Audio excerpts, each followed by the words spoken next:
Arik, thank you so much for joining us today. We're here at EVN Media Fest 2022.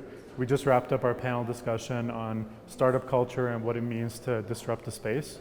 You yourself are a startup founder. You're the founder of VCV AI. Tell us a little bit about the company and what problems you guys are trying to solve. So yeah, I started VCV after 10 years working as a recruiter or like recruitment manager at large companies. So I knew the space and I knew the problems in the space. The problem that VCV is solving is the following. So when you recruit anyone, it can be an admin assistant or it can be a developer, you have the similar process of screening candidates. So you find the resume, then you evaluate the resume, then you call a candidate or text him or her, and then you invite for an interview offline or online to see if there is a good fit. And the problem is that when you start an interview and from first minutes you understand that it's not going to be your future teammate, you can't just stop the interview after 5 minutes and say goodbye to a candidate. You need just to spend an hour to be polite, to ask questions, to answer to candidates' questions. And this hour is totally like wasting time of HR department. If you count how many interviews like that you do a month, you will see the exact cost of the company that is spending for that, I would say, inefficient process. So the idea of VCV at the beginning was to see a candidate on a video resume first for 3-5 minutes and then decide if you want to meet that candidate in person for a deeper interview.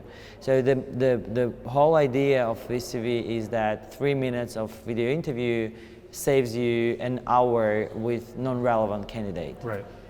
So you have a really unique perspective because you worked in the industry that you ended up building a company in before you became a founder. How did you go about identifying the problem? And is there a way that other people right now who are entrepreneurially inclined, working in various sectors, can identify inefficiencies and problems and then build companies around it? You know, I think what I saw in my career and at the examples of on the market, I see that it can be both when you have an experience at the company and then you build your own company, but it can be also that you don't have any experience and you are like kind of fresh and a graduate, and then you build your own startup. I would say there is a single formula for that because we have lots of successful cases on both sides. But my personal opinion, when you work at corporation or at the company, you see how it works from inside. So you save and you learn because you can't like get that information from the university until you work with colleagues, like what it's like to work in a team, what it's like to have a budget, what is to have a P&L, etc. So yeah, for me it was very useful to have an experience just because I had connections with HR people, and when I started at VCV, it was kind of easy for me to get first customers because I just called that people that I knew and said, hey, just have a look. If you like it, try to use it for 3 months and then let's see. And that's how I got my first customers, and it were large companies, PwC, Beeline, and British American Tobacco. So yeah, and that was a good start to believe that there is a market, there is a need, and we can work with companies. So I would say, do not think there is only one way to make, so to get experience and then to create your own. I think if you believe that you can fix the problem, then do it. Yeah. And Arik, lastly, you started VCV in Russia, and you're very well connected with the Russian tech sector.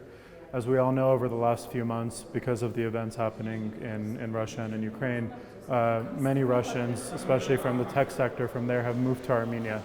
What are your thoughts on this, and what are you seeing? You know, actually, I'm really happy to have all these people coming to Armenia. This is like, I would say, the best engineers or even best companies who were trying to make global products or who were actually making a global product, they came to Armenia and they give so much to Armenia. They give their experience, their knowledge. They hire They create new working places, which is great for a local community. I would say the impact that we are getting from this movement is huge, and it's huge not only to get, I don't know, more taxes or even working places, but it's huge to put Armenia on the map, on a global map, as a tech country or a tech center where people are coming and going. Even people who will leave Armenia to other countries, that a week or a month that they spend here, they now know what is Armenia. They may come back, or they can recommend Armenia as a country to be.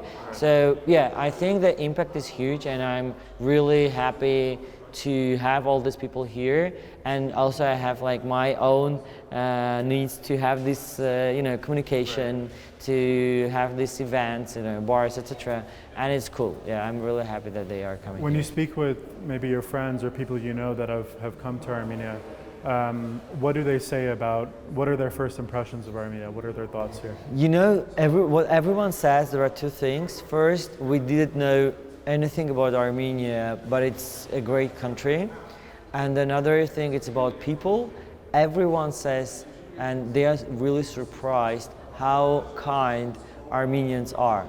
And this is really interesting. So for us, it's something normal and regular, but for people who come from other country, they see that everyone wants to help, even on the streets.